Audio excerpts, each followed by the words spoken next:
Welcome back. Today we're doing a deep dive into Genesis 1.1 and the nature of the eternal God. You've been exploring this idea and sent over a fascinating collection of sources, study guides, commentaries, even some children's activity ideas. I love that you're looking at it from all these different angles. It really highlights how this one verse has resonated across time. Yeah. And inspired so many different interpretations. It's a testament to the power of this verse, isn't it? Even the simplest children's activities. So we try to capture this huge concept of God as creator, but then you have these deep theological analyses that wrestle with every word and nuance. It's pretty amazing. Okay, so let's jump into Genesis 1.1 itself. Your sources emphasize how it's the foundation of the entire Christian worldview. And they make a point of saying that the Bible assumes God's existence, not attempts to prove it. One even says the Bible begins with the assumption that God exists. Why do you think that is? Well, if you think about the cultural context, the ancient world was full of different creation stories and deities. You had pantheism, polytheism, all sorts of different beliefs. But the Bible comes in and just states point blank, in the beginning, God. It's not trying to convince you that God exists. It's more concerned with who God is and what he does. So it's not a philosophical debate, it's a starting point. Exactly. And I think that's a key difference between the Bible and other ancient creation myths. It's not trying to explain the origin of the gods. It's assuming God is already there and moving on to tell the story of his relationship with creation. That actually leads to something else that caught my eye.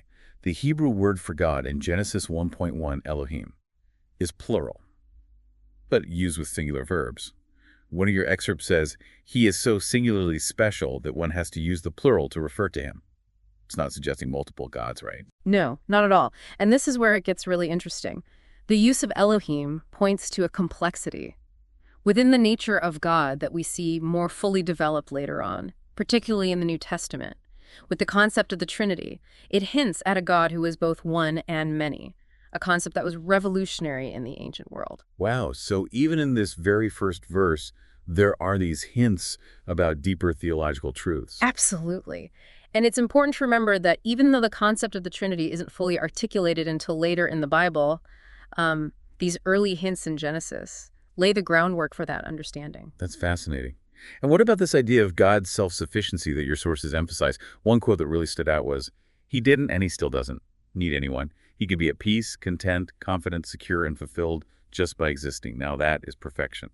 It's so different from our human experience of needing things outside ourselves to feel fulfilled. That's a crucial distinction. We're constantly striving for something, seeking fulfillment in relationships, possessions, achievements. But the Bible presents a God who is complete within himself. He doesn't need us for anything. And that's a challenging concept to grasp because it goes against our natural human inclinations. So, if he doesn't need us, why did he create us? Yeah. What does that say about his relationship with humanity? That's a question that theologians have been grappling with for centuries. But one way to look at it is that creation is an act of overflowing love, not of need. It's God choosing to share his fullness with us, even though he doesn't require anything from us. That makes me think about the concept of God's self-existence as well. No creator, no parents, he downs ISS. That's almost impossible to wrap our heads around. It certainly challenges our linear understanding of time and causality. We're used to thinking in terms of cause and effect, beginning and end. But God exists outside of those limitations. He is the uncaused cause, the eternal source of all being. And that's where those comparisons to our own dependence on our parents come in handy.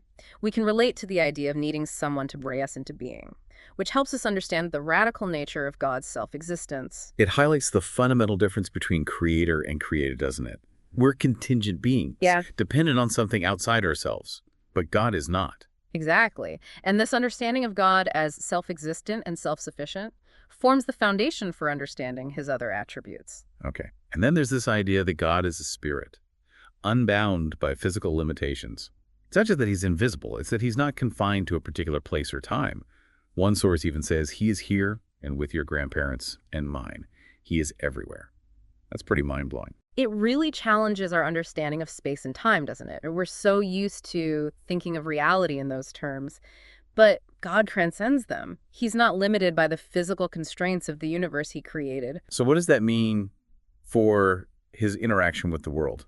If he's not bound by space and time, how does he act within creation? That's a great question. And it leads us into some of the more nuanced aspects of understanding God's nature and actions. Let's dive into that in part 2. If God isn't bound by the physical laws of the universe, How does he act within it? That's a question that gets to the heart of faith, doesn't it? It really does. It makes me think about all the stories in the Bible where God seems to interact directly with people. Miracles, revelations, that sort of thing. And those stories raise so many questions, don't they? How do we reconcile the idea of an all-powerful, omnipresent God with the very real suffering and chaos we see in the world?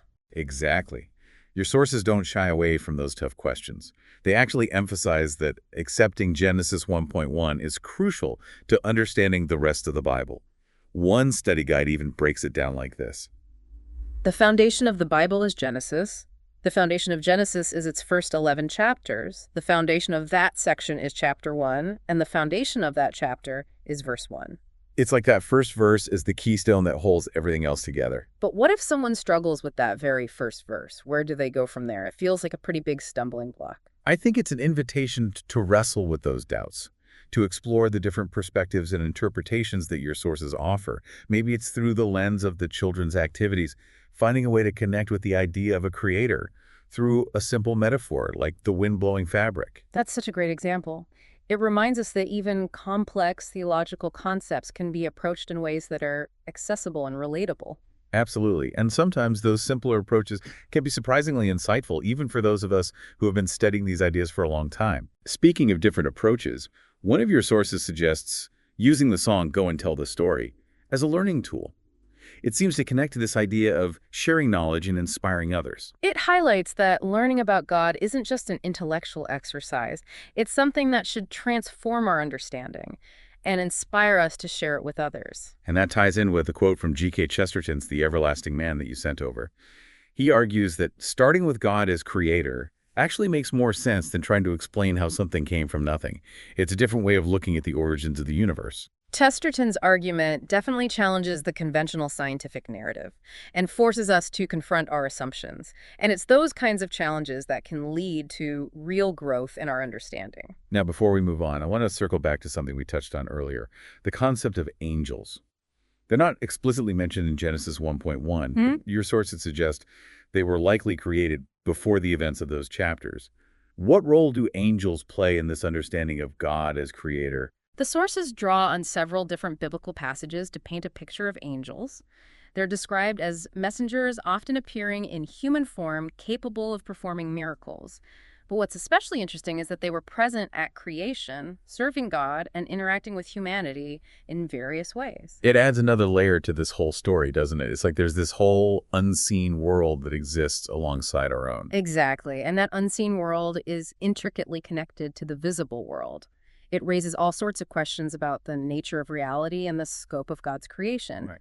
If angels were present at creation and some rebelled against God, as your sources mention, what does that tell us about the nature of good and evil, about the ongoing struggle between those forces in the universe? Those are some pretty heavy questions. It makes you wonder if the story of creation is more complex than we often imagine. And perhaps that complexity is part of what makes it so compelling.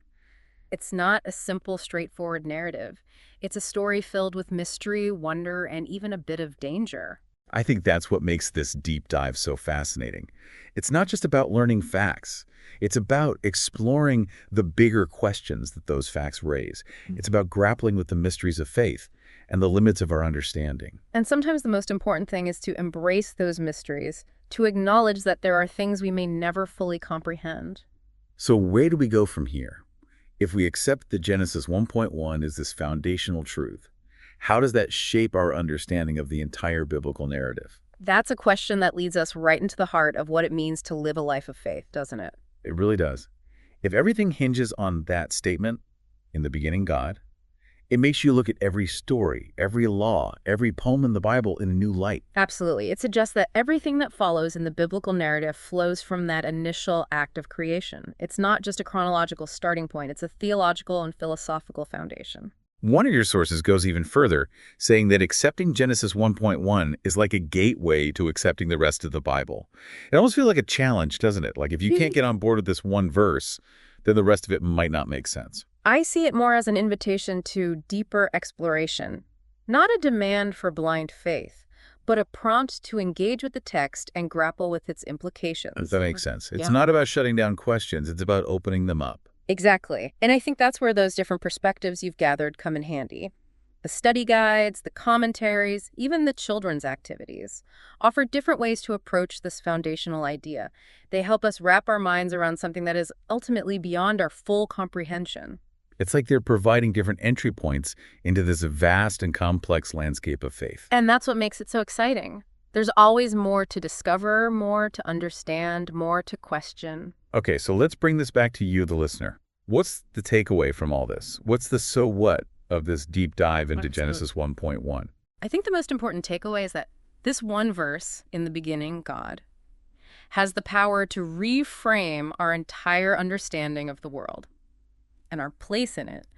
It challenges us to think differently about time, about causality, about the very nature of existence itself. It's pretty mind-blowing when you think about it that way. It really is, and it raises some profound questions.